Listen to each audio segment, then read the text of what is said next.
Was that so that sound? No, not for you. And hello and welcome to the show. This is Mutants and Masterminds, Episode 1, Rise of the Mutants. Uh, Daniel is our GM. I'll let him take it from here. Hey out there, everybody. If you've been watching, or you were watching these in post, you'll know that we have been doing a little bit of system breakdown and MCU breakdown for this game. This is officially going to be episode 1, if you will, for the Rise of the Mutants arc of our MCU live play podcast. We are using Mutants and Masterminds, Rev 2/3, which is a D20 based superhero role playing game. Our heroes, and we'll be going through them in a moment, are all members of a group that we'll be getting into. And this takes place just about a couple of years after the infamous snap, Thanos' snap that removed 50% of creatures from the universe. So why don't we go ahead and start with Mark? What are we starting with me for? What? Who? Where? When? Sorry, real quick, just who you're playing. Oh, I'm And playing Norrin Rad, aka the Silver Surfer. He actually attempted to make it to Earth to stop Thanos and the snapping, but was held up.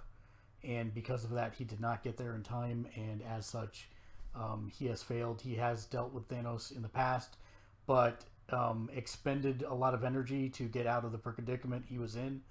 It actually drained him and left him very deep in a depowered state, and he fell through the roof of the Xavier Mansion, or the Xavier School for Gifted Children. okay, let's go ahead and go to Anthony. Hey, I'm playing Puck. He is a mutant whose mutant abilities awakened after the snapping. Woke up one morning, was 6 inches tall with dragonfly wings, and determined that he is now a fairy. So he had a little bit of mischief, went through to the dark side for a little bit, and saw the error of his ways, and joined. Here we are. All right, let's go ahead and jump to Nick. All right, I'm playing Aeon, who is his powers are more based off of Elixir and a little bit of rogue power elements. Basically, do you want me to explain like why I'm part of the group, or No, just who you're playing. Okay. We're going to be getting into where you are and that kind of stuff in just a second. That's basically my character. I can fly and absorb energy from one person and give it to another, that kind of stuff. All right, and Justin.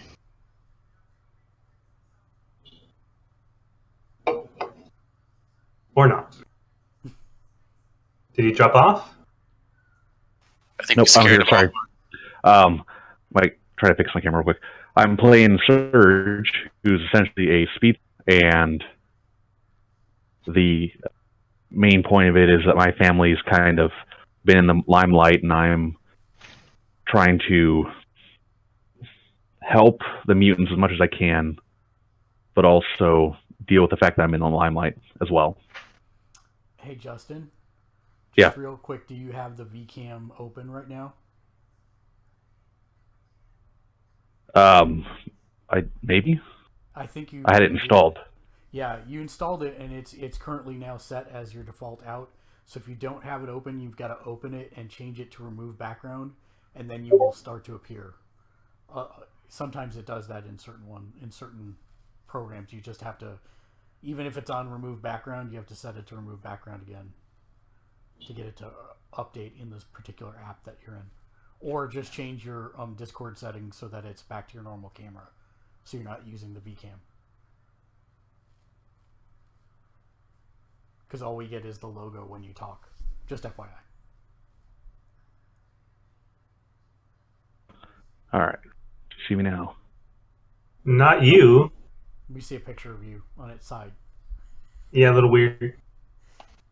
Yeah, it's preferred than what we actually see, but Okay, I think I may know what to do here. I've got some semblance of an idea. Go on without me. All right.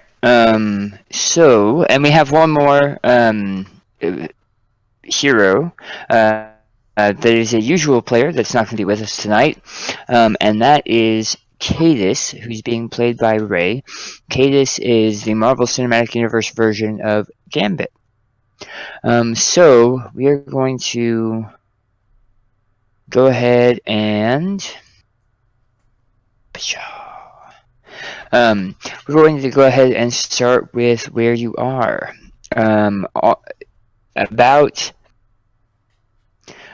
You all are in the Xavier. It's around breakfast time, and you are sitting in one of the larger kitchens, because there are several, getting breakfast together. There's a very large TV in the room across the seating area that is currently playing news, but it's on mute. And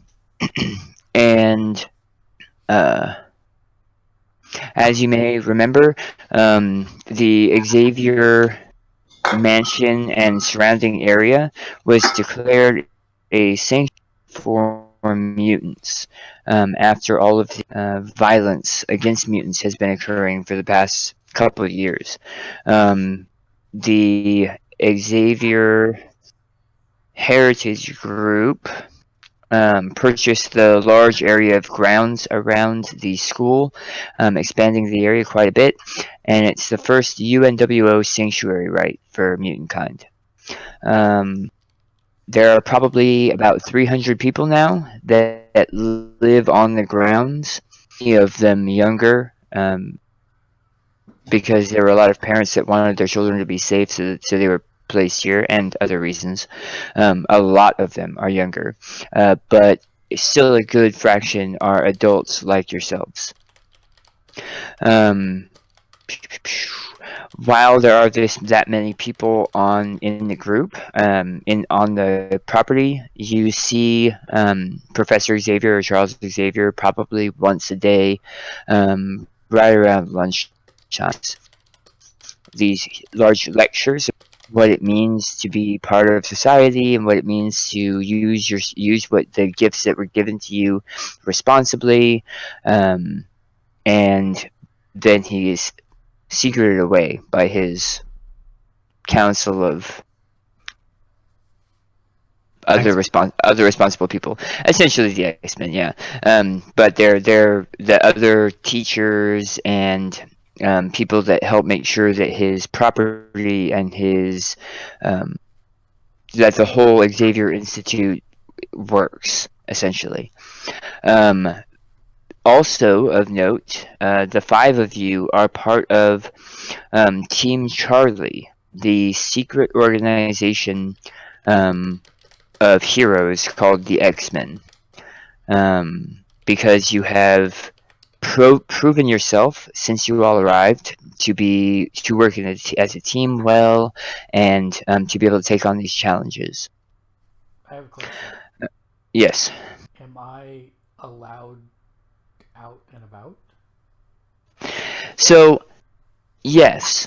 And we'll get to the why in just a little bit, but the cover story is you're a mutant. Okay, got it. Now, Yeah. Is this like people treat us like... Stupid question. Do they treat us like in... what's his name in Deadpool? The main silver guy that is walking around, that's part of the X-Men in there. Colossus? Colossus. Do they treat us like Colossus, or are we treated more hostile because we're Xavier's people? So mutants as a whole, across the globe, are not traditionally treated well. Okay, think about now. I'm gonna put a hack. Okay, which means stop the game for a second. It's a very good question. I need to address it because it will affect things moving on. In normal X-Men, let's go back to the 90s cartoon. Okay, when people found out you're a mutant, they react differently to you because you're dangerous. In the normal world, you're dangerous. In this world, the MCU, the snap happened, killing 50% of all creatures on the planet, and humans were left with the WTF, and then a couple months later, mutants were everywhere. So, the worst parts of what humans believe, they blame on mutants, who arrived on the scene just shortly after. Which isn't fair, but very little in life is. So it's actually even worse than some of the movies and comic books portray, because mutants are getting the blame for a lot of other stuff. I say that, and then I say after that, / aliens would be treated far worse. Because everything bad that's happened to the United States and the world over the last 10 years, most of it's been aliens. So no Skrull. So, Skrull, but Skrull in secret, which is how I believe that they're going to handle Captain Marvel. But moving past that, yeah. So there's any aliens that are currently on the planet, and there are a handful, are mostly in hiding because they would be treated like enemy of the state #1 from the government, let alone normal people. The government treats mutants at the moment like people. Oh, I would have assumed a security threat. Lower people. Well, it depends on the mutant. Let's just say that the Xavier Institute and the grounds around the Xavier Institute are being watched very, very closely. Okay. Oh, okay, so since you guys are X-Men Charlie, you would know that the way the X-Men, because there was a rumor that the X-Men, a secret group of mutants that roams the world righting wrongs and getting into trouble, they have to get there. And now that you are part of the X-Men, you know that they get there by using medium-sized Wakandan Quinjets that are able to shift cells, kind of like Agents of S.H.I.E.L.D. or a lot of the Wakanda stuff, to become invisible. So you fly around essentially in invisible, larger Quinjets. Know that... Can I drive? No. That's the only way you'd be able to drive. Okay, so that's where you guys are. And you, in the background on the television, you see they were having a fluff piece about a fashion show, and then it cuts to urgent breaking news, and you see an older gentleman. I'm sorry, I'm gonna rewind. Mid to late 40s, so not an older gentleman. And I'm picturing my head differently. He has dark brown hair, like almost black, graying at the sides, but still very $300 haircut. And he's got wire horn rim glasses.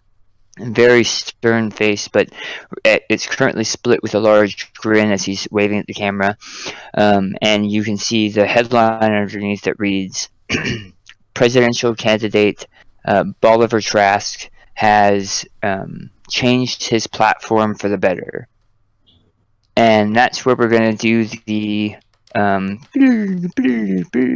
3 months earlier. So, 3 months ago would be February of 2020. There is a large group of mutants and a few humans, because while I say that there are like 300 people that live on the estate, on the Xavier estate, there's actually quite a few humans that live there as well. Parents for younger children, sisters and brothers who didn't want to leave their sibling. It's pretty open for that as long as there's room, and usually there's room. There always seems to be more space when the need arises. and you are all kind of hanging out in a class at the top of the Xavier Observatory, which is out in the fields of the Xavier estate.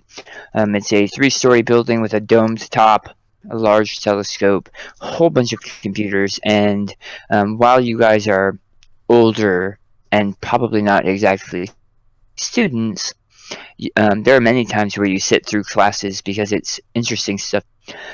This class in particular is talking about celestial bodies and their effects on mutation, the X gene, and also coupling together with some of the alien species that have been noted already.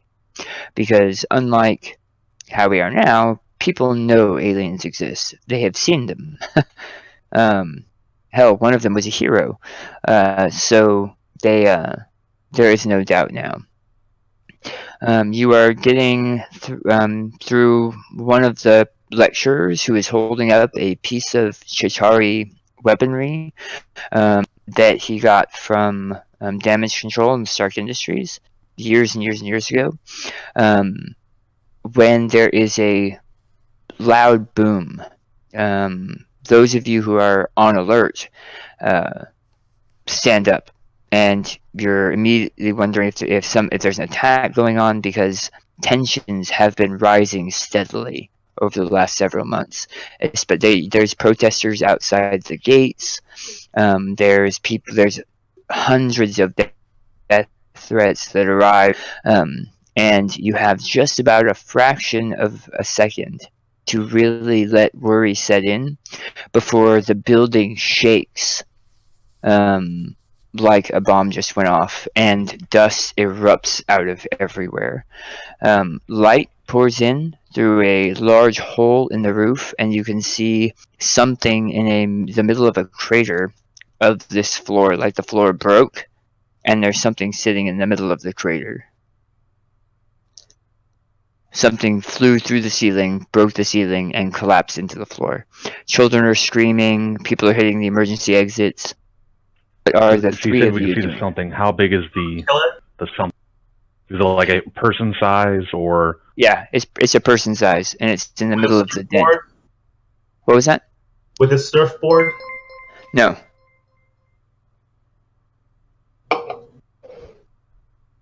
Okay, so I'm gonna run towards because that's my kind of character's thing, looking for anyone who's possibly injured from this calamity. You see people like pushing themselves up. It doesn't look like anyone was hit by the projectile, but as you get closer, the sunlight is like hanging off or reflecting off a brilliant silver-skinned person laying in the middle of the crater. Alright. I will check to see if that silver-sheened individual is conscious or needs assistance, if no one else needs assistance. They're not breathing, but they are also not conscious. Mark.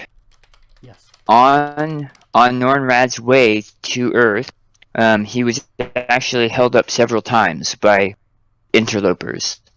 One of them being a huge Skrull fleet that is outside the solar system, essentially blockading it. And you weren't sure why they were. You tried to pass, and they hit you with some kind of weapon you'd never seen before. It was almost like it felt like it drained you of cosmic energy. Right. Okay. So what about the other two of you? I'm Puck, myself. I will fly up out of the roof, and I'm going to look around to see if there's anything more coming out, or if there's maybe a jet flying by that could have dropped it off, or look, where did this thing come from? Okay. Give me a perception check.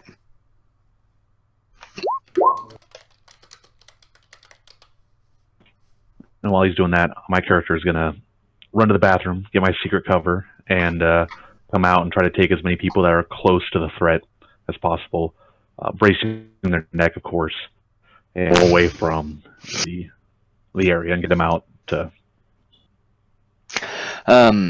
Okay, Aeon, as you were moving towards the silver person, and people are still screaming and trying to escape the building, there's maybe 3 breaths that you're staring down at this silver man, and no one else is up here with you guys. They've all been jetted around. There was like a dust and wind blew up for like 10 seconds, and then it was just Surge and Puck and you and this person. Okay. You easily accomplished that, Surge. All right. I look to see if there's any signs of the individual, trying to wake him up or see if he's damaged in some way. Are you touching him? Yes. As you reach down and place your hand on, let's say, his shoulder, you can see that the warmth of your hand is flowing across his skin, which changes from like a mercury, almost chrome. Mm-hmm. It almost seems to like burnish it or make it cloudy. But as that cloud flows over his body, his eyes open, like shock open. Hello. Are you able to speak? You must get me to the one, Xavier. Well, you fell to the right place. I'm afraid I won't be able to walk. Well, fuck. Hold on. How far away from the school or from Xavier? You guys are well. You know that there's vehicles downstairs because this is all the way out on the property. Yeah, so I mean, I could. Oh, I you say could that probably. because. Yeah, you could get him there within like a minute and a half. Yeah, but less than that. All right, so we'll pick him up and we'll. My only worry is, before we pick him up, how do we know he's not a threat to Xavier? Hey guys, nice to meet you. You never met anybody like me before, but take me to your leader. We're here with him. If we take him to Xavier, he can read his mind, and so I think we're okay. All right, so I will take him to one of the safe chambers that we have for Phoenix and the like, just so that way. Well, so he's just that has not happened. This is the very beginning of the like very beginning. Yeah. Like So for example, the Beast safest room that I think I could get him to. Beast isn't even part of the group yet. So yeah, I understand exactly what you mean. Surfer, 1 second you're staring up into the goggled face of a windswept hero, and the next you're inside of a medium-sized room with a toilet and a bed, and a very small TV behind protective glass. So I'm on a bed then? Yes. Is my board there? No. I'll pull it out of my body and set it down next to the bed. Okay. Oh my.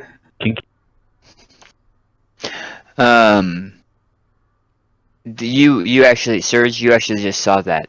Because after you placed him in the room, you stood back outside, watching him through the camera, and you saw him pull a metal surfboard out of his chest and set it against the wall next to him.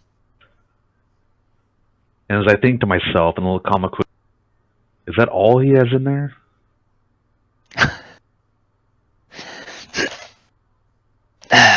Puck, what are you doing? So assuming I didn't see anything up in the sky with that terrible perception check. Wow. We didn't go back to you, did we? You saw a contrail from that, like, is now being windswept away, but it looks like he came in through the atmosphere and burned straight to the observatory. Huh. Well, he's got good aim. Alright, so then I will start fluttering my way off to where I assume Surge is taking him. Okay. Because it just kind of disappeared. I was like, well, okay then. Alright. So you're flitting back to essentially the Xavier Mansion. I, being kind, run back and let them know where I went. Okay. Okay. I, over comms, whoever knowing where he went to get Xavier. Okay. Alright. You guys all end up back at the very large mansion. And essentially meet up with Scott Summers and Xavier. Scott Summers being a man with brownish hair, a little bit of a grizzled beard, and he's been living kind of rough lately. He actually just got back in from a fairly long trip, but he is pushing the wheelchair that Xavier's in down to the basement level where you guys stored the server, and meets you on the way. Xavier turns to Aeon. Let's go Aeon. And says, I heard you guys had some excitement. The sky's falling apparently, so a little excitement. So, being that you have more experience than I do in worlds not of here, what do you think, Puck? Well, it's worth an investigation at least. Talk to him and see what's going on. See what his message is. Did you think he was up to no good? Nefarious interests? It didn't appear so at first, but we can, better safe than sorry. We put him in the room here to keep track of him and go from there. I need to ask you by name. I believe he was in trouble to the fact that he was unconscious until the point of when I gave him a little energy to wake him up. Surge, did he say anything? Well, besides asking you for you by name, when he got back to the room, he pulled a surfboard out of his stomach. So that was a little weird. He pulled a surfboard out of his stomach. Like some kind of silvered surfer. Interesting. Well, be ready. And Xavier will take over on the chair and leave Summers outside the room with you guys on looking through the big view panels. And he'll push himself into the main room to see you laying on the bed. I roll my head over and I reach out my hand towards him. He will come up, and you can feel the inklings kind of tickling your mind, which you knew to expect anyway. He comes up, and he'll grasp your hand, and then the 3 years of journey that it's taken me. And then all of you except for Silver Surfer, make a will save.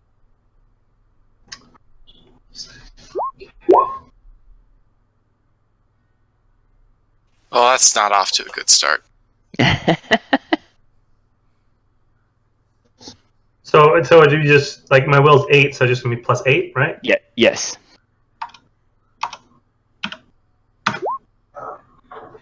Well, I thought your will save was bad.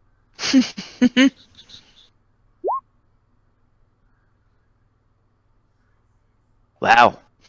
Okay, Surge. The following does not apply to you. Both Aeon and Puck.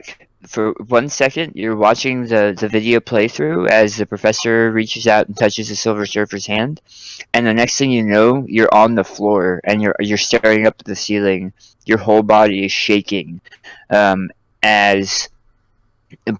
you can't move. Like it's almost like you're being pinned to the floor.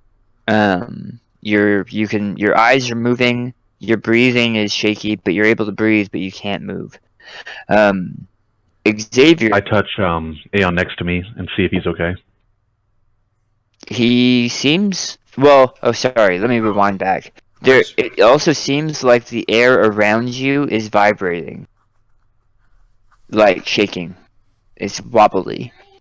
The sheer, overwhelming force of a willpower that you can't possibly comprehend. And then the instant it happened, instant it ends, and you guys are pushing yourselves up from the ground.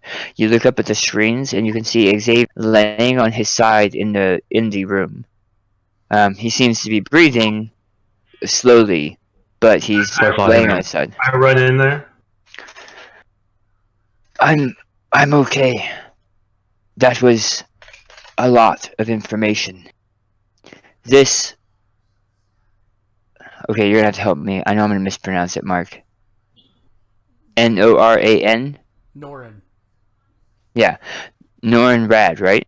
This is Norin Rad. He came to help us.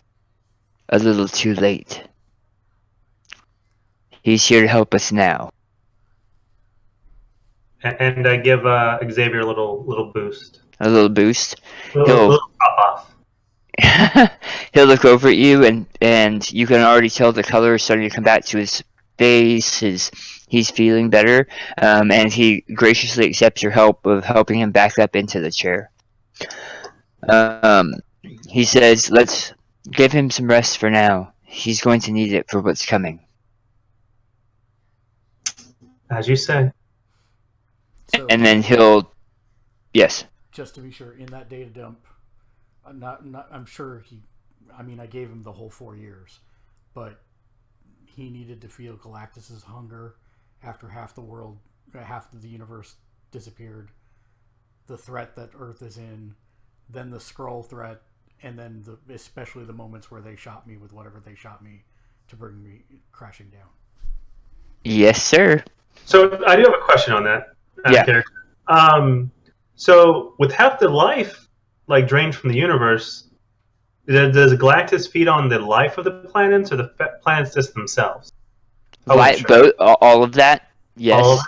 Nice. Yeah. So Planets are now Chinese food. So I'm going to spend a hero point to edit the scene. Galactus was one of the 50% that died.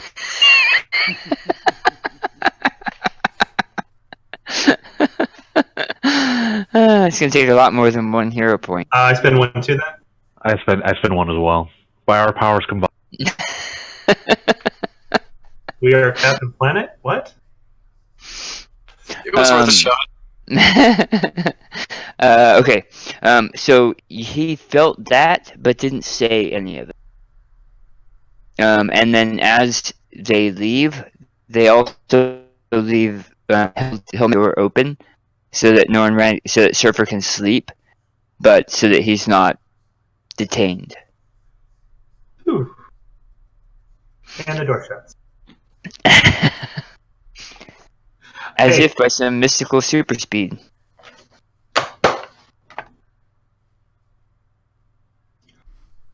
Okay, What's going on?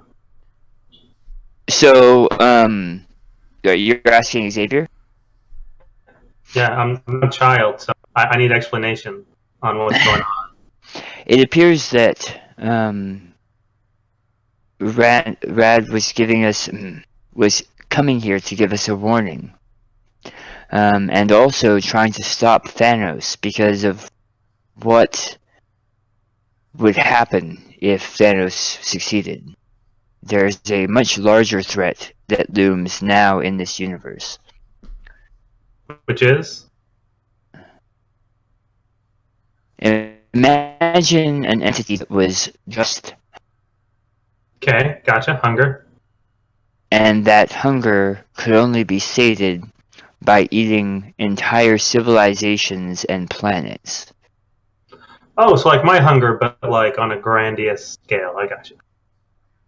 He'll cock an eyebrow and look at you like, do you consume planets? Not at my state currently. Maybe eventually. Who knows? And then he was no longer on the X-Men. I'm just kidding. I'm gonna use a hero point to edit the scene. Aeon was one of the 50%. I use my fail point to annul that. All right. So that he essentially says that's what I got from Surfer was that, especially now that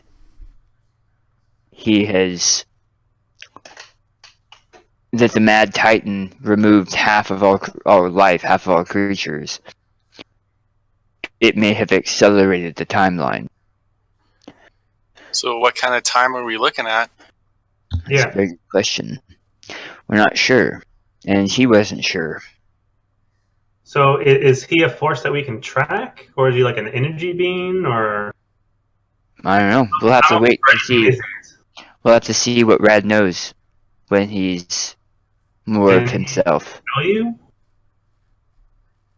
He showed me what he could show me, but he's been taken through the ringer quite a bit. The fact that he was able to share with me as much as he did means a lot. What about this other threats? You said threats, it's plural. Alien threats, which we knew were out there. Fucking alien. A lot of the civilizations that are out in this galaxy normally would have just kept to themselves, but a lot of them have become marauders. Some of them pointing this way. Enemy is bad. The truth is sad. I have a lot to think about. Well, you should rest, Master. Need any further assistance? I'll be okay. What about the surfer? Does he need any medical attention? He did fall quite a ways. So, I think he'll be okay. Give him the day, and we'll see how he feels tomorrow. Does he need like a sun lamp or something? Couldn't hurt. And I'll set up something, I guess. Scott will push Xavier up to the elevator, and they will disappear behind the metal doors. Always so cryptic. The day passes, though not before you guys all get a message from Forge. Forge is the leader of the Charlie squad of the X-Men. So he's the one that's been giving you guys missions and making sure you had the training you needed, making sure you had the gear you needed. Can I ask a question? Yes. No, you're unconscious. If out of character. If Forge is here, who's on A and B? So, A is most of the traditional X-Men from the early X-Men. Okay. And Scott Summers. But not Beast. But not Hank McCoy. Hank McCoy is still a human. Right. And he is a scientist outside. If he exists. B team is led by Colossus, and that it's mostly heavy hitters. So they are usually for when there's a bigger threat. Charlie, so far, because you guys are also the least experienced of the three teams, and there are only 3 teams, you guys started out with some of the easier, smaller. Like, if there was a parent that called in Japan, fine, yeah, because you're tiny. If there was a parent, if there were some parents in Japan that wanted their children to come here because it was safe, then they would send Charlie team. I think you're raising your hand, Mark, but I can't see it. No, I'm not. Okay. Sorry. It looks like I could only see your elbow. That's kind of cool. So you guys have mostly been on like goodwill missions and I don't want to humanitarian, dropping off equipment. You've actually worked with some of Wakanda's resource ships, like doing some security for that, and making sure that different mutant groups across the globe got the resources they needed, that kind of stuff. So that's what Charlie team has been up to. Did you guys have any other questions? The day passed. Okay. The day passes. You guys went and trained with Forge. He had some new, like, I want to call them binders because that's a Star Wars term, but like high-tech manacles that he shows you how to use, and they're essentially magnetic so that you can push a button and they snap together. Other than that, the day goes pretty uneventfully, other than the fact that you had an alien being crash through your observatory. So it was a Tuesday. Huh? So it was a Tuesday. So it was a Tuesday, yeah. So you all wake up the next morning. Rad, you wake up with the sun. Relatively, at the fullest rank you can be, if that makes sense. Right. Yeah. The sleep helped you, knowing that you were somewhere safe-ish. I won't leave the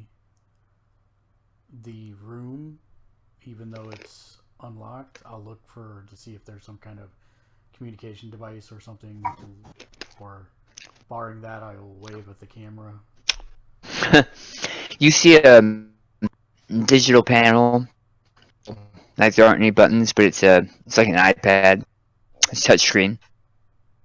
You're pretty sure that that's how you would contact anybody. And waving at the camera also gets you. There is a heavy footsteps that walk towards your door, and there is no, it's not even latched, so a large metal hand pushes it open, and you see probably the largest human you've ever seen. He's pushing 8 feet tall, has bands of his own silver, wearing a tank top and some longer shorts, flip-flops that are crushed flat, but he's still wearing them for some reason. Yes. Welcome. Thank you. Does Xavier wish to meet with me further? What plans do you have for me? How can I help? How do you feel? I believe the saying would be, I have been struck by a truck. Yes. I see your meaning. Are you hungry? I do not need to eat. The cosmos gives me everything I need. Then please follow me. And he'll proceed to walk past the door, doesn't look back, and walks straight down the hallway to surfboard. Or does it follow you, floating behind you? I'm sorry, you cut out for a minute on my screen. Where did I cut out? When he walked past the door. Yeah. Okay. He walks past the door and like straight down the hallway to the elevator. And then I asked if your surfboard follows you, or if you carry it, No. or if it's gone now. If I Okay. need it, I can just pull it out of myself later. Okay. That's awesome.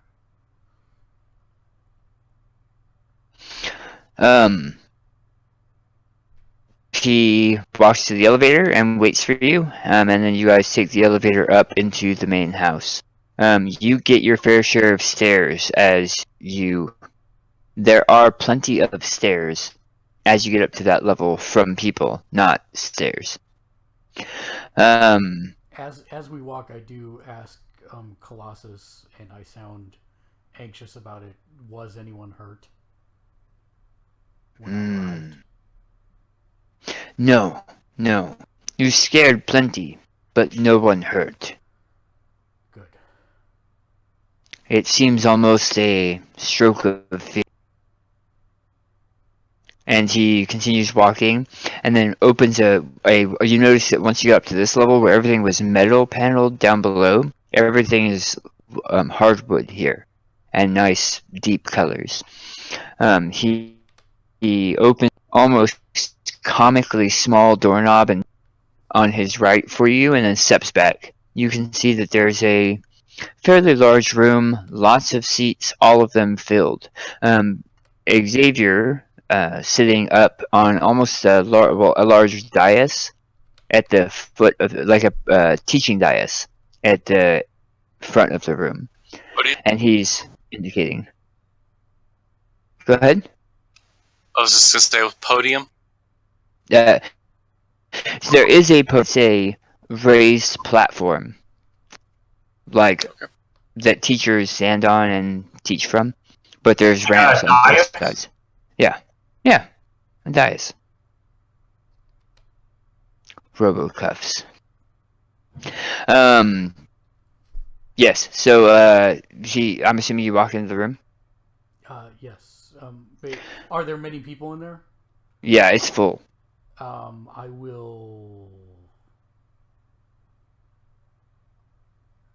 will make my skin look like my original form. Well, yes, I have the ability to manifest clothes. So yes. I mean, So I'd be like you put on clothes? No, I'd be like in board shorts, and that's it. So you're silver with board shorts? No, I'm human looking with board shorts. Did you take shapeshifting? Oh, is that part of your costume? That's part of. I mean, the cosmic. Yeah, You know what? I didn't specifically take that. You're right. I was thinking of the character, not the character I built. My bad. You had that ability. I had That's that one of the things. I went they to shot it out of do you, and I found I couldn't. So there you go. Cold. Herbert. As you kind of step through the doorway, and tripped up on that, but still walk through. Xavier clears his throat because everyone is staring at you as you're walking down the. It's like you're in underwear or something. Not really. I mean, he's a Ken doll. And you, Xavier goes, please, stop. This is Nornrad. He is a guest. He's here he's just like the rest of them. There are other mutants here in the room that are just as outlandish looking, so it's not like you stick out like a sore thumb. And some of them aren't wearing clothes either, because they're covered in brown fur or whatever, scales. Or they feel like it. So I would like to use my awareness and senses to detect if anyone is injured in the room. Is that a specific role? You're really breaking up. I'm sorry. Is that a specific what? Was it a specific role or was it a perception check? Yeah, there we go. It's a personal permanent sense, cosmic extended awareness. Okay, so I would say that's probably still a perception check. Okay. But it gives you the ability to perceive other things. Yes. Let me check my battery real quick. Okay. I don't know if it's necessarily your headset as much as like the video just kind of cuts out and stops. See, I haven't heard him cut out on my side. Is anybody else? No, my side is good. I've seen him cut out maybe 2 times total. That's for like maybe a second. Yeah, it's probably just Discord. I have no idea. Or it could be the fact that I'm piping everything through and Discord and it doesn't like it. Not sure. All the above. So perception check. What is the perception check? 1d20 plus whatever your perception skill is. That's what I'm looking for.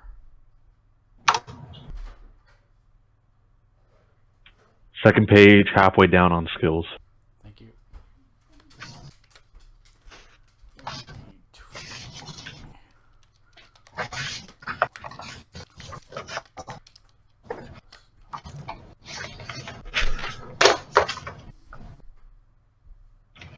Wow. Nice. Yeah, it's pretty nice. So yes, there are. I mean, people here and there. Some people have bruises, and I mean, nothing that is. I'm trying to think of the term. Life-threatening? Yeah, nothing that's life-threatening. Nothing that's even really threatening. Just like maybe a couple people were sparring and maybe sparring a little bit too hard. But nothing. Yeah, nothing overly serious. I would like to extend, kind of motion towards each of the ones that are injured and ask if I may show them my good faith by healing them, that I mean them no harm. Interesting. They must their actions. Did you hear what he said? I did not. So it's probably on my Their pain we learn. They are not injured through your accident. Oh. My offer stands nonetheless. A couple of them will say sure and like look at you quizzically. And then go ahead. So it's a burst area 30 feet radius sphere of healing. I take it in. All of it. They're still all bruised, but he's getting there with a big grin on his face. I'm kidding. I'll let him heal. I don't care. Yeah, I know. I actually am not sure. So you'll want to roll 1d20 plus the rank of your healing. But first, it's unreliable, so you have to roll your. I just roll a straight d20, right? Yep. So it works, and then 1d20 plus the plus. And that shouldn't work? Correct. Okay. 1d20 plus the. So if it's burst You're healing 10, I roll 1d20 Yep. plus 10. Okay. Yep. That's a nice roll. Versus a DC of 10. Yeah. So how's that unreliable? Because it only works half the time. Well, I mean, if it's 1d10 or 1d20 plus 10, and you only need a 10. So the unreliable was the d20 that he rolled first. Which is just a straight D20. Oh, okay, I gotcha. If he rolled a 1 through 10, the power would have fizzled before he gets to go to this roll. You notice that some people shift uncomfortably in their chairs for a little bit as ailments that they hadn't even realized were ailments kind of clean themselves up. One person coughs and coughs again, and the second time they cough it sounds like a fake cough because they're forcing it. But everybody else kind of perks up in their seats and wonders what the hell just happened. And does Charles walk? No. Damn it. No. He's actually... Yeah, no. No. Put that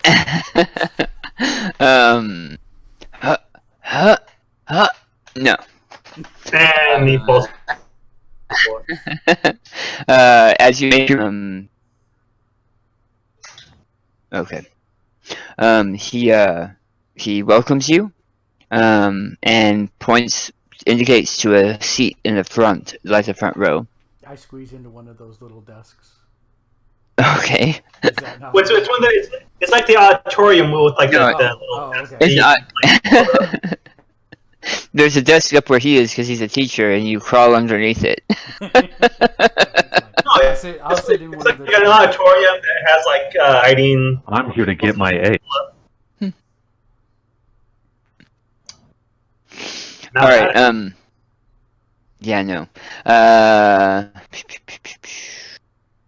He says, as you know, as the group, we have a summit coming up, the Wakandan Peace Summit. There's a lot of they're going to be there, world leaders that are going to be there, and people that you and I know would not be world leaders that have become world leaders. We have a small contingent that's going to be going representing the Xavier Institute. And while I understand that you are new, Did anyone else just lose Discord? What? There's a little bit of breaking up going on right now. Yeah, Dan's dropping pretty bad. I don't think anybody else is on the internet. Everything else is off. I'm not sure. I think your gremlins are just acting up, man. So, Why do you say that? you just invited the Silver Surfer to join our party?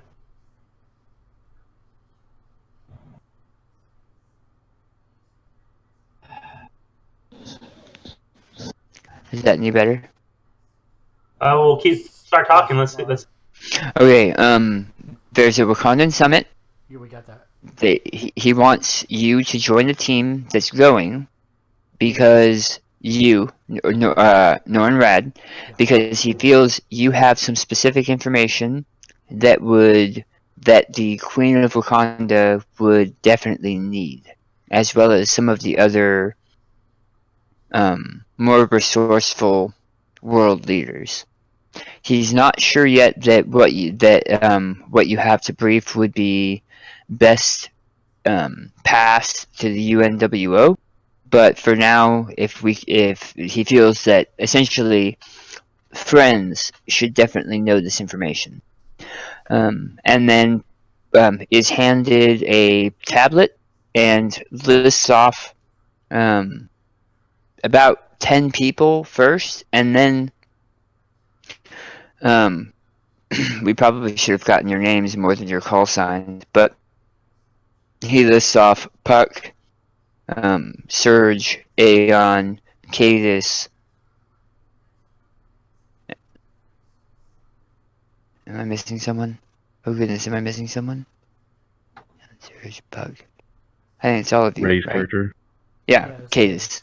So he lists off the 5 of you, essentially, and after the other people, and he looks to Forge, who is standing off to the at the side of the large auditorium, and he nods to Forge, and then Forge looks at all of you individually, and nods to you, essentially indicating that he has additional information for you.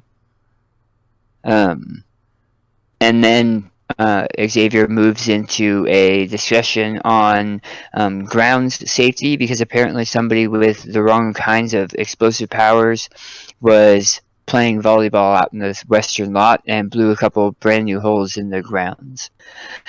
And then you guys are excused, and people file out. But you note, Rad, that a lot of people come by and they thank you and welcome you,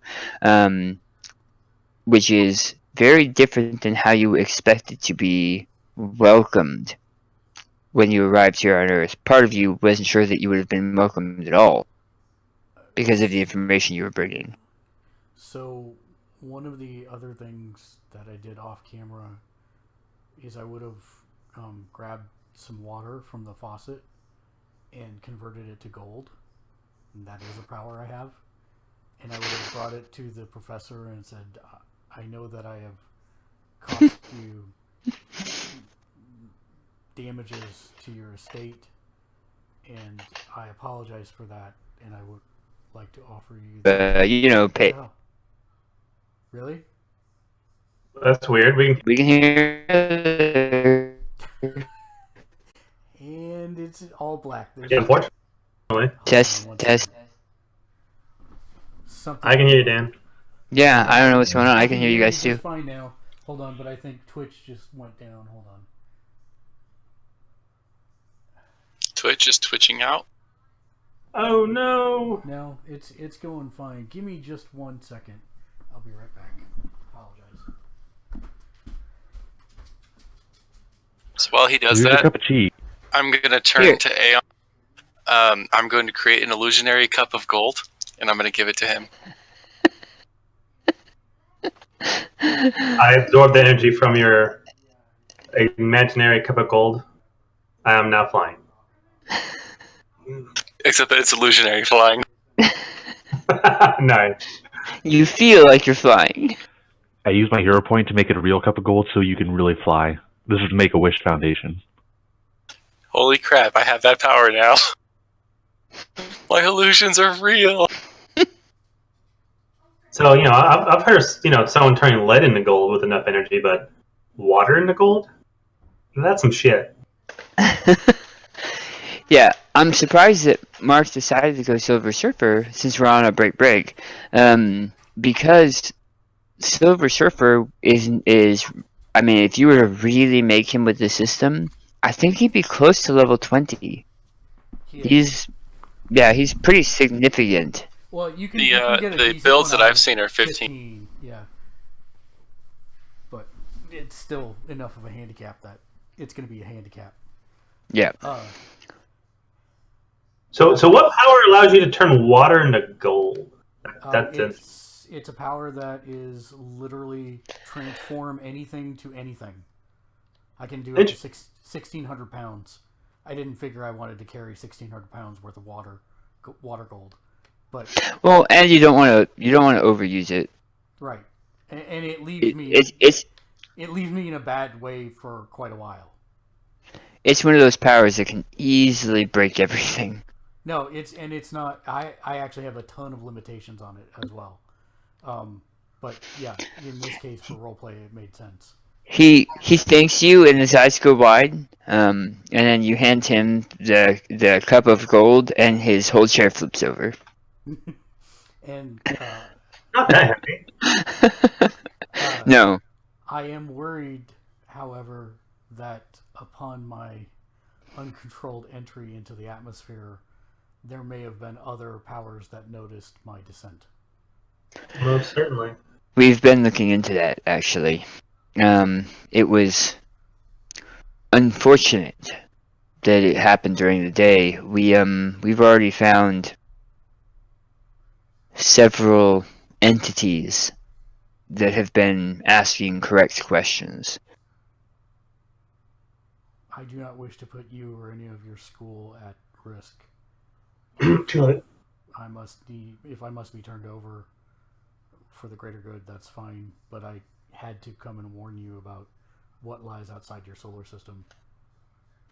I think we're okay for now. I appreciate your caution, but we will make do with what we do. We've had to. If you need more of that, it is difficult for me, but I can do it. My power levels seem to be significantly reduced since whatever the scroll shot me with. I'm hoping over time I will regain my strength. But for now, I will aid you in whatever way I can. These scroll, are they as bad as I've been told? Yes. They are a warfaring people with the single purpose to control everyone and everything in every quadrant they infect. Some version of the Kree can be worked with and dealt with, even though they have their more fanatical sides, but their mortal enemies, the Skrull, are every bit as bad as they paint them out to be.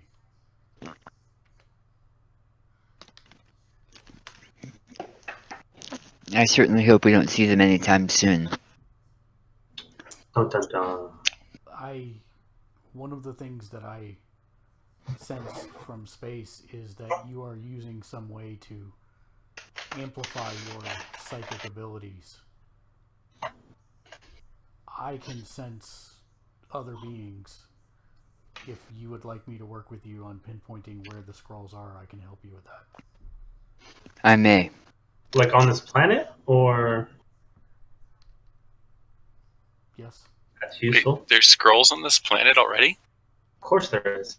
It would Don't be be naive. folly to think that there's not. They would be the first, especially if you have a blockade sitting outside your solar system. Well, that's unfortunate. Well, I we thought had I felt two that. of the Kree here, so why wouldn't we have their mortal enemies here?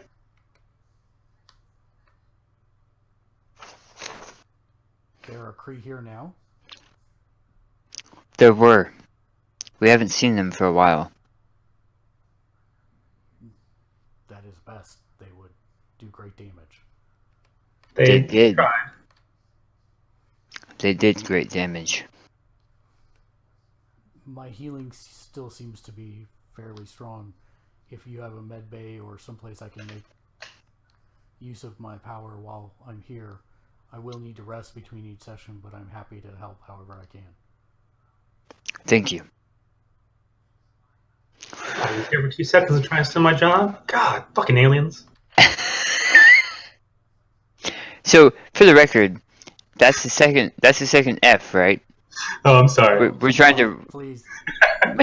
we're trying to dial those back. Okay.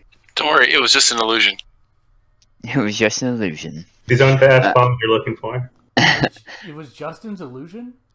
Justin, why are you making illusion F-bombs? You see, what had happened was,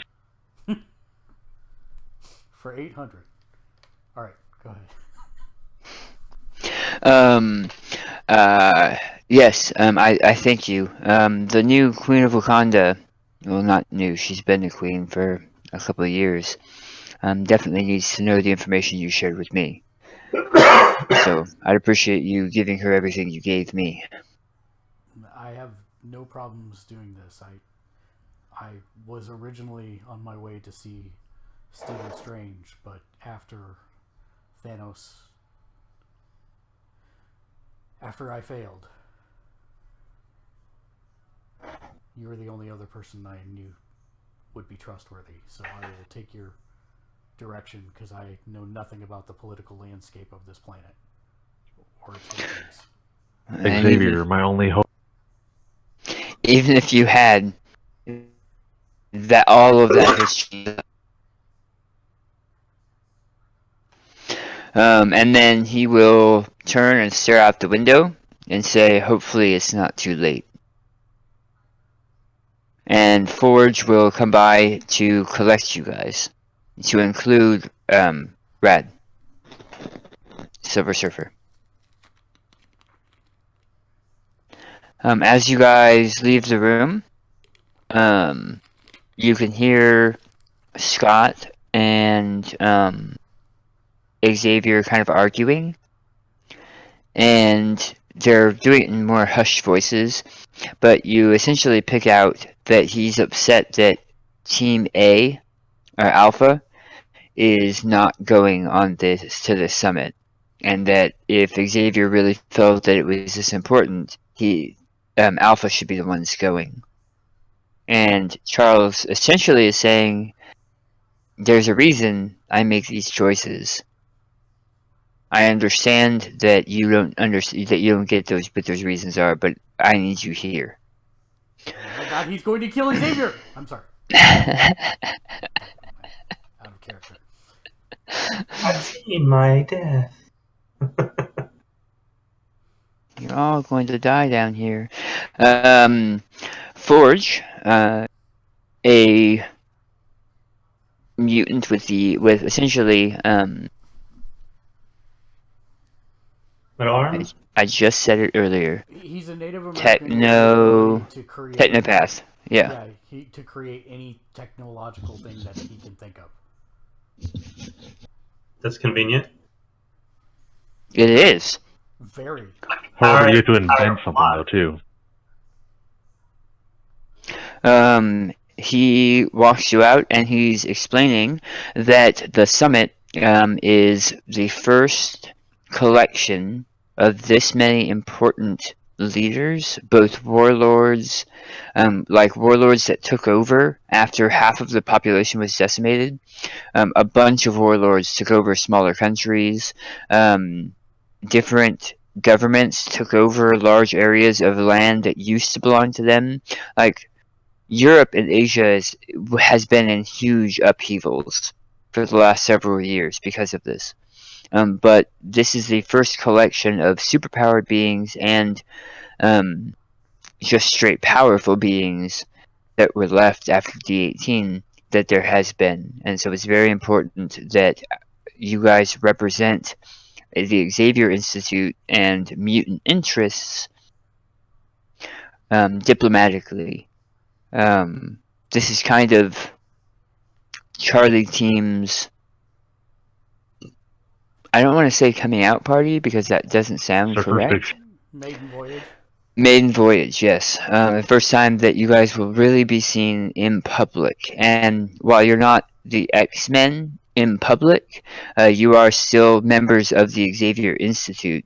And you're going to be seen in that way. You're going to have name tags that say that.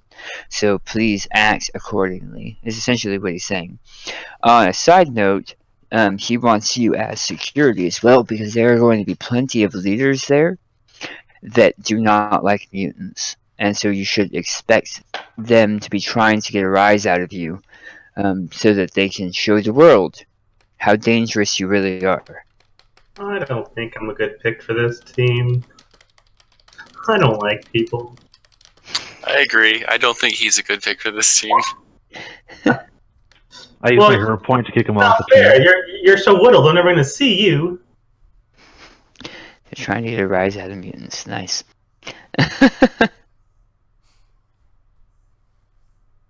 Okay. And that you should. The summit is in 3 days, but they expect you there tomorrow.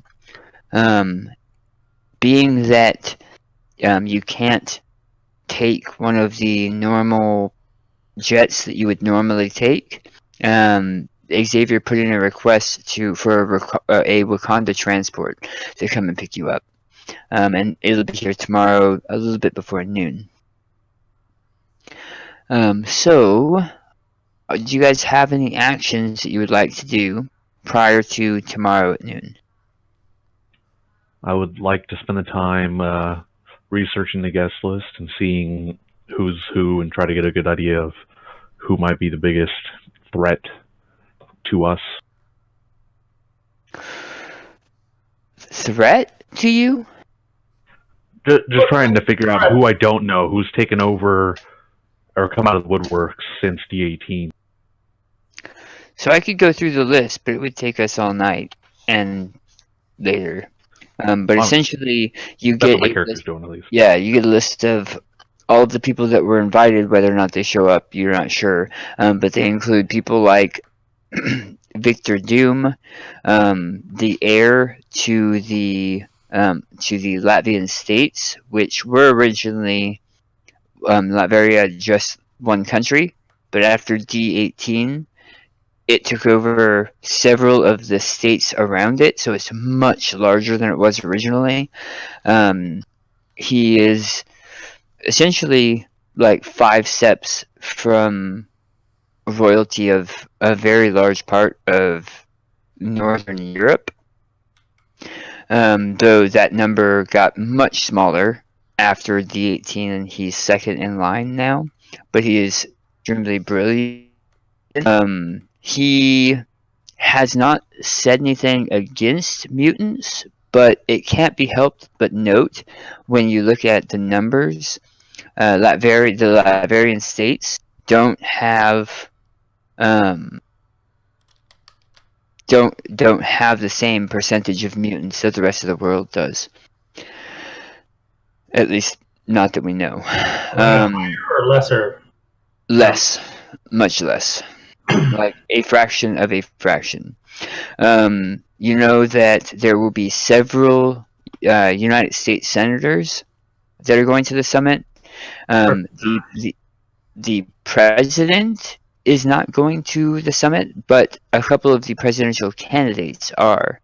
To include Bolivar Trask, who you know as one of the main pushers of the Mutant Registration Act, which is a piece of legislation that the United States is trying to get tacked on to the Sokovia Accords, that would push for all mutants, just like all vigilantes and superheroes, to be registered with a government authority, the UNWO at this point, as well as power levels, what you can do, and then you get a rule set of what you can and can't do.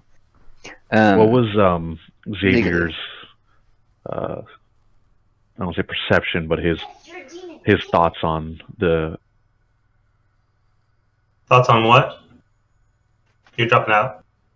What was Professor Xavier's thoughts on the Accord, and what does he think of these rules?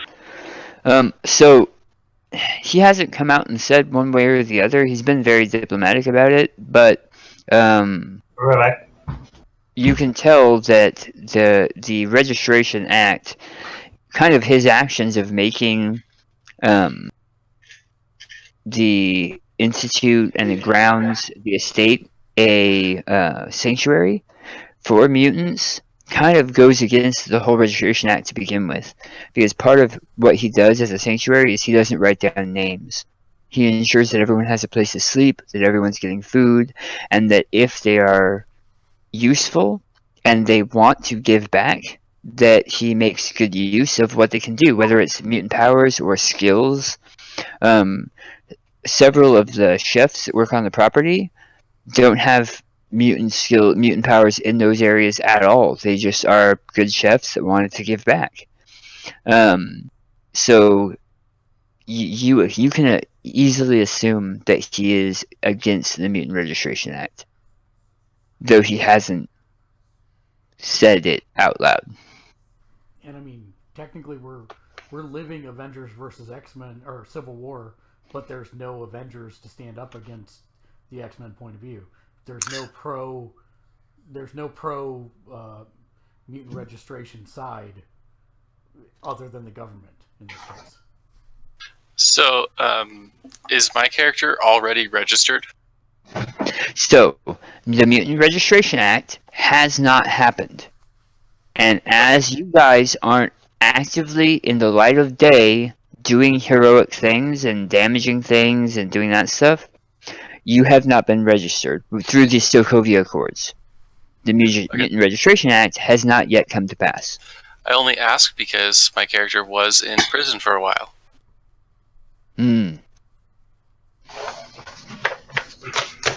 You're in that database, just not. Remind me, was he in his current state when he was? Yep. How? Can you just fly through the bars? No, special prison. Put him in the birdcage. The raft, probably. Iron cage. I mean,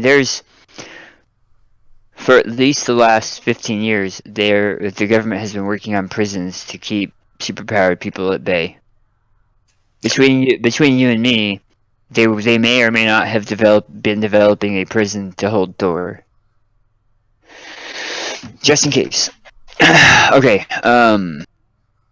I'm not saying it would have been successful, but okay. So I would think you would had to have been under their radar because they wouldn't let you out of the raft ever. That's true. That's true. That's true.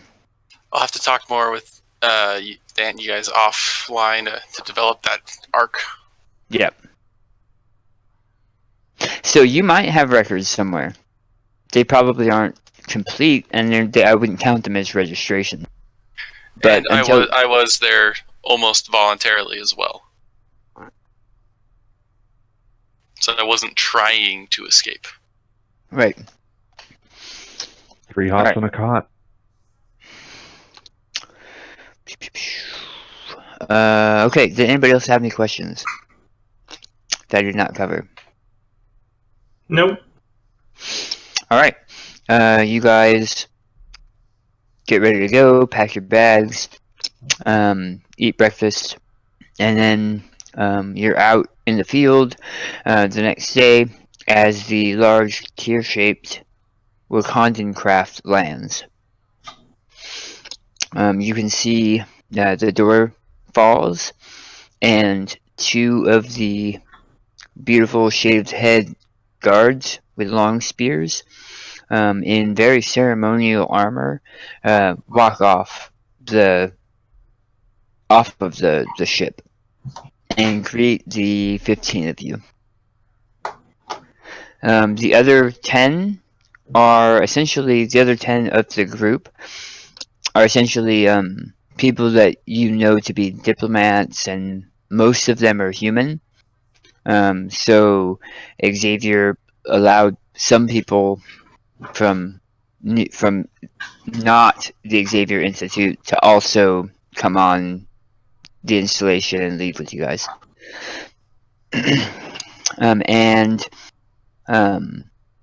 Did Forge have protocol for whether or not I should carry my board, I can ride my board, or not have my board? Because that's kind of a thing.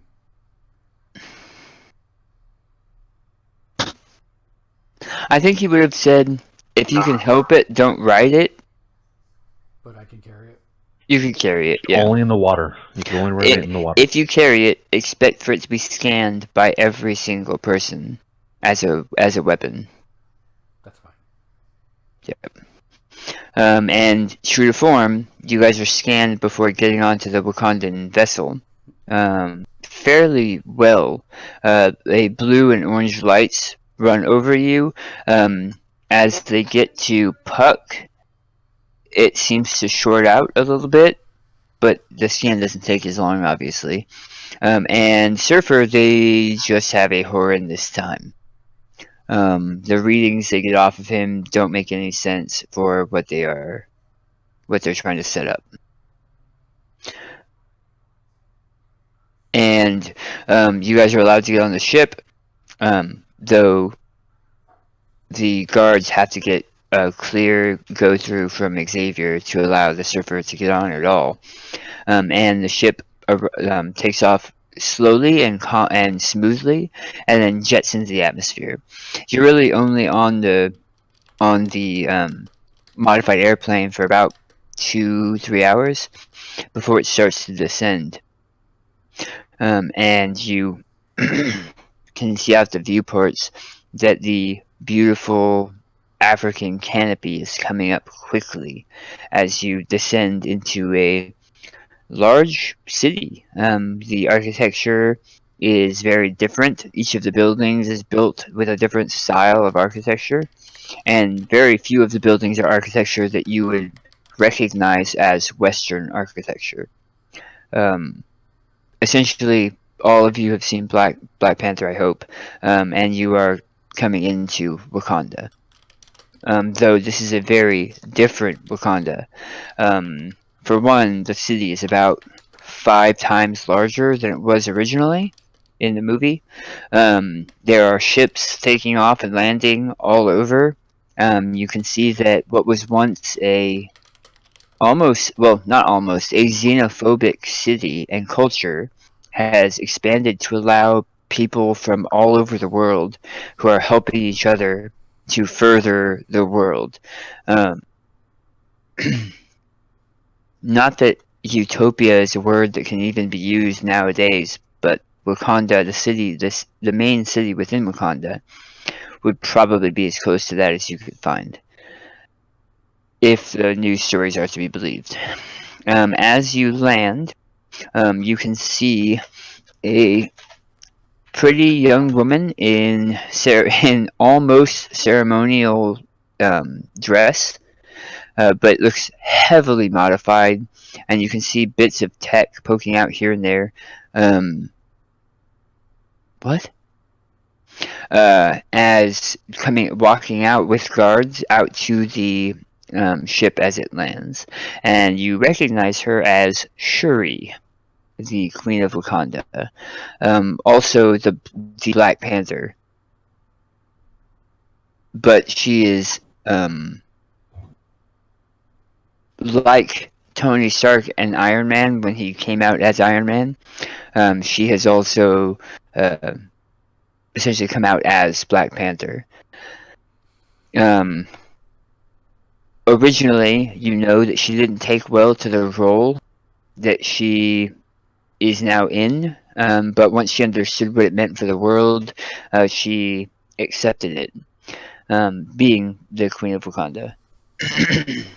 And she welcomes you as a group, and thanks you for arriving.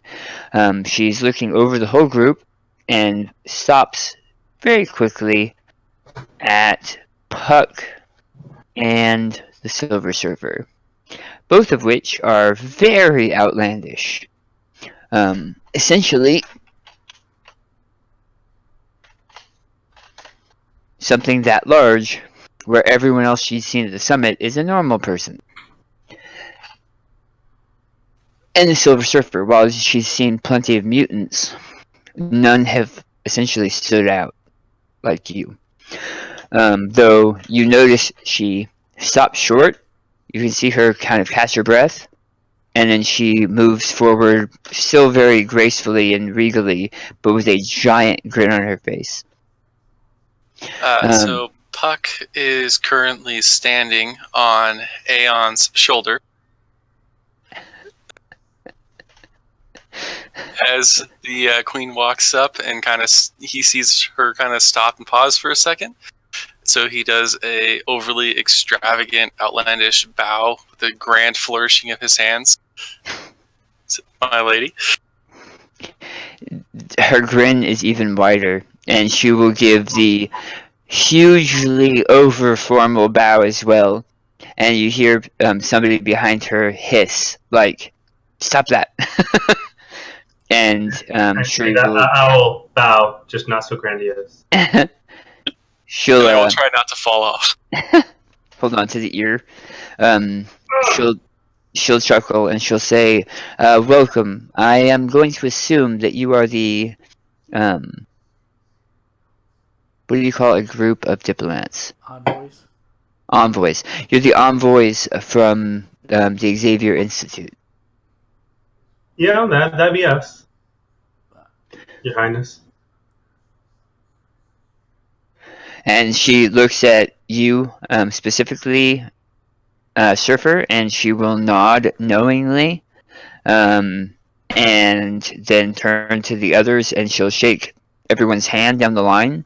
As she takes each of your hands, you feel a tingle, like almost like energy passing through your hand, and you can see out of the fastest motion, the bracelet she's wearing seems to be doing a scan through her hand and through your fingertips as she's shaking hands.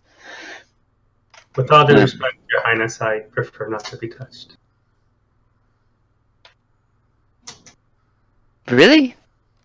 Yeah. That's a... Really? That's kind of where I'm going with, the whole, I don't like people because I get, hungry.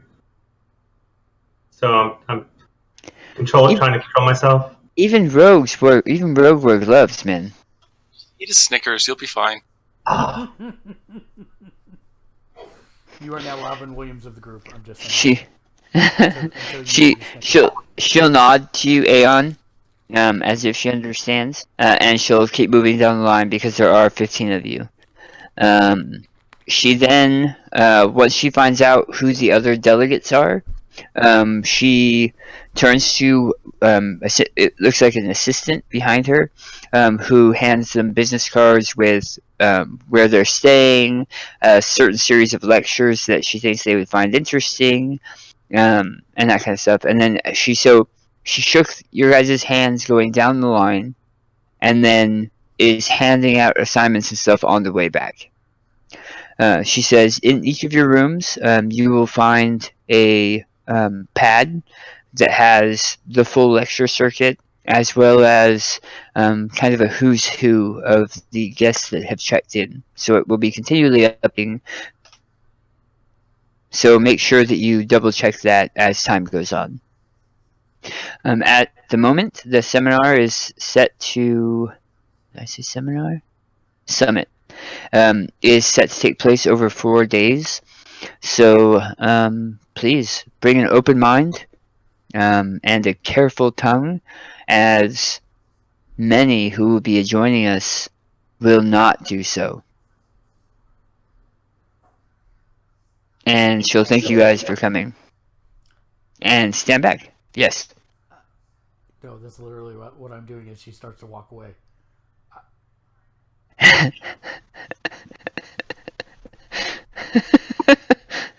She doesn't even seem to notice. So Forge.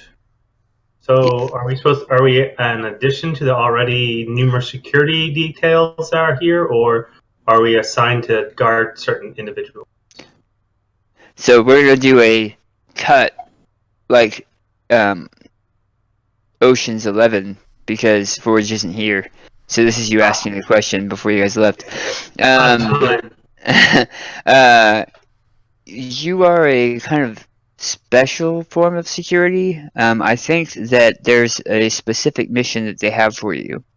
But overall, just keep your eyes open because I do not at all think that you will be the only X gene infused people there. But you may be the only ones that everyone knows are X gene people there. Well, I'm good, but probably not Mr. Silver Pants over here. What is? You're the only one. You're the only one that looks human. Yep. Yeah, but don't you have glowy eyes? Only when I go to use my powers. Oh, all right. Is the assistant still there? I'm surprised I'm just chopped liver. The assistant waited about 20 paces and then followed Shiri. Yeah. I try to get her attention. She'll stop and look over at, she's got half glasses, but you can see Tech scrolling on the inside of the glasses. She'll stop and look over the glasses at you, but you can tell that she looks perturbed. I need to speak with your queen. Yes, sir. And she'll look both ways. She will call on you, I promise. Thank you. And she'll nod deeply and then turn back to the rest of the group and see if the rest of the group had anything. We're good. And then she'll turn and quickly catch up with the queen who's walking off, who's meeting another delegation already landed. So I turn to them scratching my head and I'm like, why did you almost fall over? And why did the queen almost fall over? It's a greeting, like a handshake, showing that you're unarmed. Bowing is a way of showing respect to the individual. And since Puck decided to bow, which caused the queen to bow, so I bowed. And then I almost fell. It's a vicious cycle. But it's what people used to do in more medieval times. They don't really bow so much to royalty anymore. Unless it's like a really big shindig. I don't know, I'm not an expert. There's no royalty in my country, so I don't know. I thought your president was royalty in your country. Oh, God, no. No, he's a representative of a republic. So that's definitely not royalty. He's elected. Where royalty is usually almost always by blood.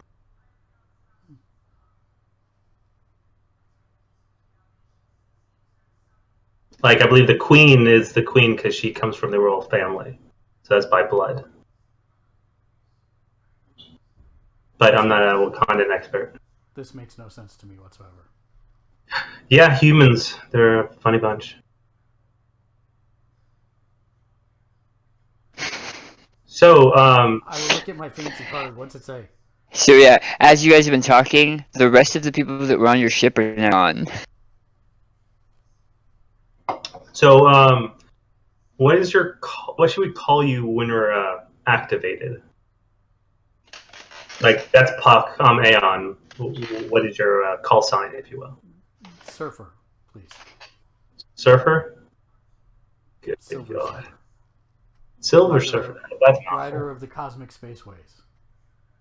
Not going to call you all that. Surfer will do just fine. All right. Mark, because I know you so well, I half expected you to pull a Daenerys and just keep going.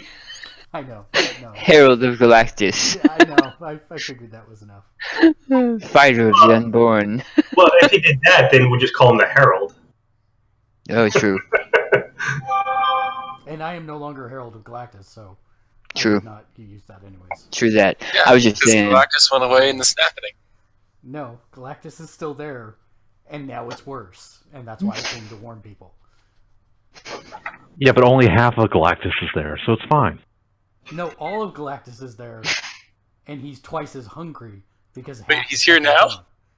He's not Now here he's yet. also a ghost. Right. Wait, he's a vampire ghost zombie? Twice Yes. as strong, half as big. That not only wants brains, he wants planets. Brains and planets. Which is why Earth is in trouble, because he really only can get the planet here, not the brains. That's right. True. Okay. So each of your cards has a listing of different events. You can see that for you guys, the events are all the same, and you can see that they are essentially talks about mutant kind and the X gene and how it has changed the world, and how the UNWO and how Wakandan resources can be used to better the situation.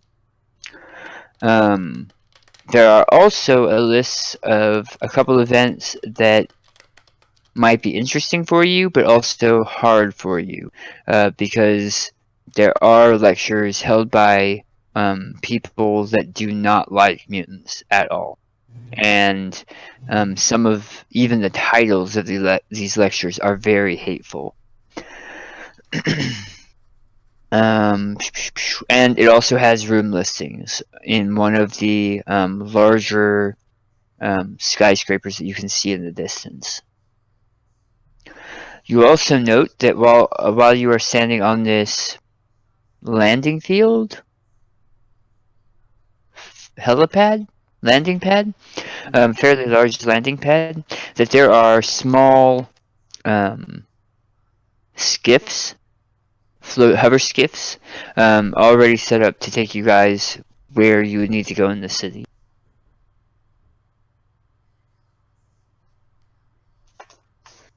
Actions.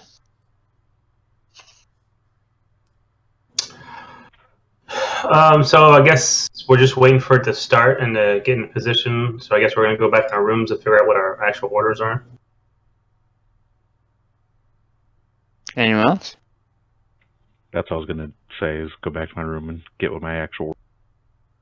I'm going to take Okay. a tour of the city, because this city is amazing, and I want to see it all. Okay. While you guys are... What about you, Surfer? I'm guessing I'm not allowed to fly here, so I probably should go to what these rooms are and wait for the Queen to communicate with me. So I go to get on the skiff to go look at the city and realize that I'm the only one going, and figure that is probably not a smart idea for me, being 6 inches tall in a town full of mutant haters. And suddenly Tinkerbell was captured. Are you permanently 6 inches tall, or can you control it? No. Permanently 6 inches. Oh, okay. He's permanently 6 inches tall.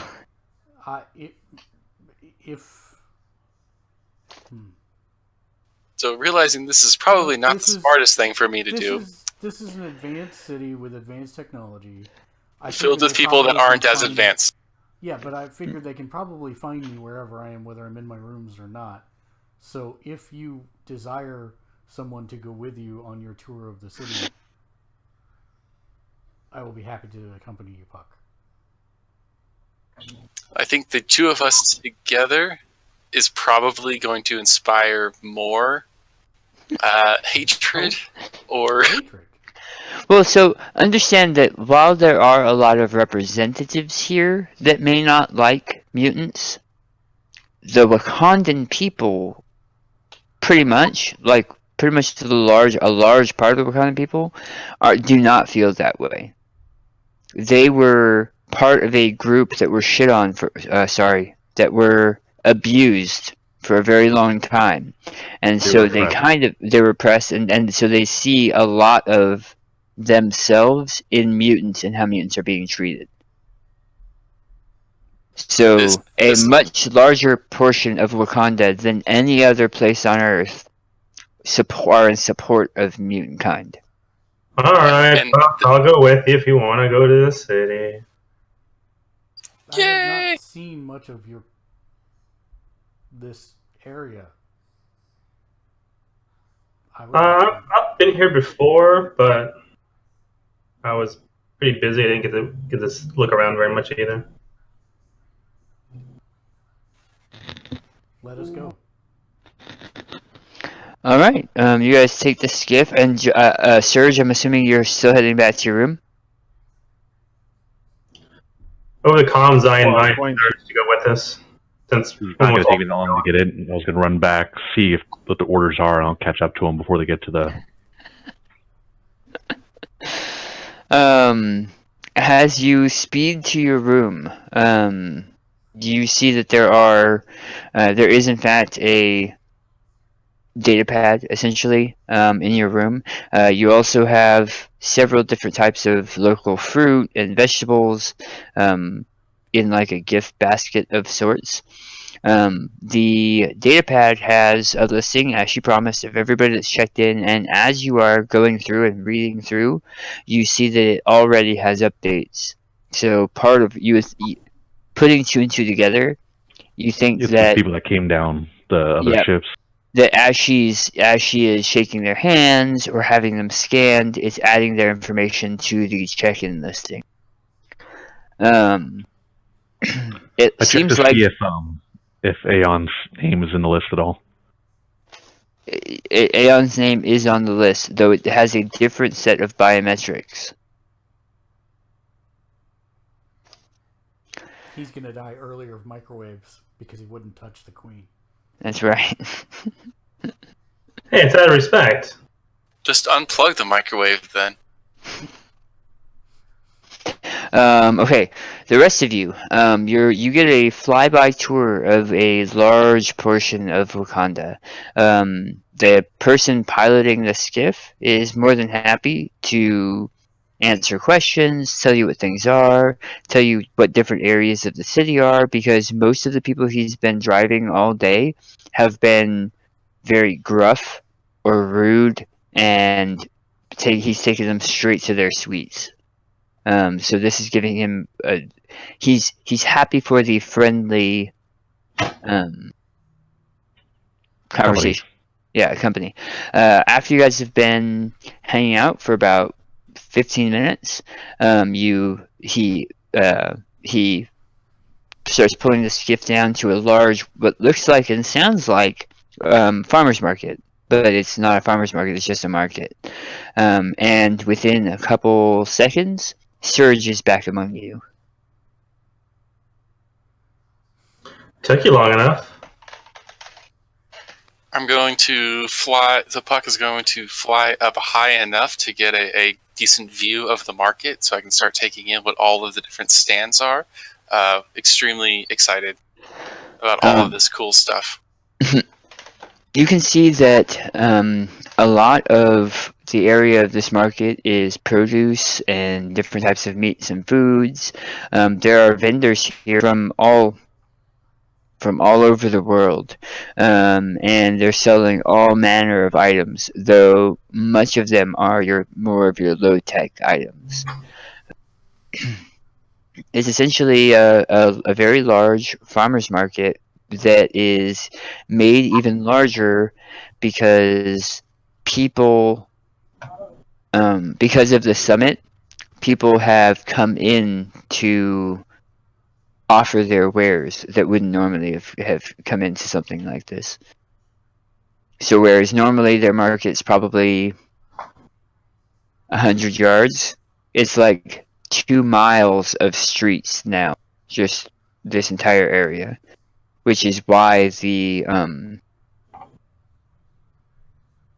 skiff flyer brought you here. You heard it before you saw it because there's all kinds of music playing. There's people hawking their wares. As you guys land, people are kind of excited to see you. They're first in shock a little bit, but then excited to see you, and they're offering you discounts, and some of them are just giving you free food. Especially Puck, who they see as somebody who's giving them good luck. It seems that the majority of them don't see you as a mutant, Puck. They see you as some kind of failing fey creature, so failing, not failing. That brings them good luck. Or at least that's how they are reacting to you. I am definitely going to be munching on a fruit that I have no idea what the name of it is, but it is super sweet and tasty. With about 3 extra necklaces, but they're like giant necklaces on him. What's the current? I mean, assuming it's still same currency, dollars, bills. I mean, how are we able to buy food? So one of the big changes that happened about 6 months after D18 was the UNWO, because resources were being spread so easily now, instituted a singular system where economy was broken up before. The majority of economies now work off of something close to the euro. So even parts of America use the same currency, and since almost everything is digital, I'm getting echoes. Okay, since everything is digital, it really wasn't that hard of a conversion. But because of how many resources were now available, it just made sense for them. There are still people that occasionally use older currencies, but because that's not what the majority of people use, it's not usually what's used. What do they call it? Is it the unwo? Like a unwo? Is it 10 unwos? Is it I hadn't thought about that. Dolomites? Monies. Cups of gold. Ruples. Hills. Cups of gold. We'll just call them euros. That's fine. Okay. But it's spelled GYRO. Yeah, Britain must be pissed. They're only Brexit never happened because of D18, right? Yeah, there are only 10 people in Great Britain anyway. No, that's true. That's true. Was this? Never mind. Disregard. Go ahead. It's the 10 actors that are both in Harry Potter and Doctor Who. That's who it is. They're the only people left. And the Queen. And the Queen. And only half the corgis. So, how are they reacting to me? Just out of curiosity. People tend to be in a little bit more shock as you're walking through. While they may have seen mutants, because mutants are not a small occurrence, they have never seen anyone like you. So half of them are trepidation, where they don't really want to get near you. They're still trying to be friendly, but they're afraid of touching you. And the other half are like, "Oh, silver! This necklace is silver. This should work with you." Have I got a deal for you? Have I got a deal for you? I will politely wave and say no, thank you. Ooh, I'll take it. Well, I mean, they're not offering it for me for free. They're offering it a discount, right? Right, discount, yeah. Yeah. Okay. Until Puck steals it. Yeah. How? Yeah, I'm confused about this whole situation. How can you have a giant necklace? How can you even eat a fruit? I mean, do you have like a strength of 20? Do you have to have a strength of 20? His strength. How this works. So his strength isn't modified based on size. Oh, okay. Yeah. Just physics, which makes So we just see him pick up a semi. Right, exactly. It makes no sense whatsoever. Okay, I got it. Mutants and Masterminds, superhero games. I got it. Yay! Well, the necklace appears giant because he is tiny, but it's normal sized jewelry, and it doesn't take that much strength to carry an apple or a peach or something. Yeah. Right, but Whoa, when you if you're fall 6 over inches just trying to tall. lift it, yeah, that's just like when you just fall right over trying to lift it. I mean, you're Tinkerbell. saying you could lift up a leaf. It's still the percentage of body weight to. His hands goes right through the apple because the apple can't support that much weight at that small of a point. He's now wearing the apple. Well, since I normally sit on Aeon's shoulder, just saying. Well, someone needs a battery. So now you have apple all over your face, Aeon. Yay. Or do I just like hold it for him or something? You guys make your way through the city, getting a pretty awesome tour. And because it was about 3 when you guys landed, the time goes quickly. And you see that it's starting to get dark before you really expected it to. And so you start heading back. Because you know that there was an event tonight that you have to get prepared for anyway. So you make your way back to the consulate and find your rooms. Just as I mentioned to Justin, each of you has it's a fairly nice room. It has a single bed and all of the amenities, essentially a large like a small apartment room. But it also has a constantly updating tablet that has all of the information on the entire summit. And you know that your first event is kind of like a meet and greet this evening. That's dinner and welcomes, which will then break into some smaller group sessions. And I think that's where we're going to stop for tonight. Is at that point. Because this next piece is a little bit bigger. Thank you guys very much. Again, if you have any questions, please let me know. Anybody who's watching, because this is a live cast, if you have any role-playing questions at all, please feel free to hit us up at... I can't remember what the email address is. Remember RPGquestions@gamersludge.com. That's right. Thank you. As well, the chat is also a player with us, correct? Correct. And Destructor 92000 has been in there. He's more been lurking this evening, but he did say RoboCups when you put the one about the Yeah. giant handfuls. But yeah, That's essentially what they are. Yeah. Yep. And so, as always, yes, please let us know if you want to contribute to the story. And as always, thank you to all of our folks that support us. If you'd like to support us, you can do so by clicking on that subscribe button on Twitch, or you can head over to our Patreon page at patreon.com/gamersledge, where for as little as $1 a month, you can get your name on every show that we do, just like these fine folks did for everybody here tonight. Thanks for watching. Until next time, game on. Game on.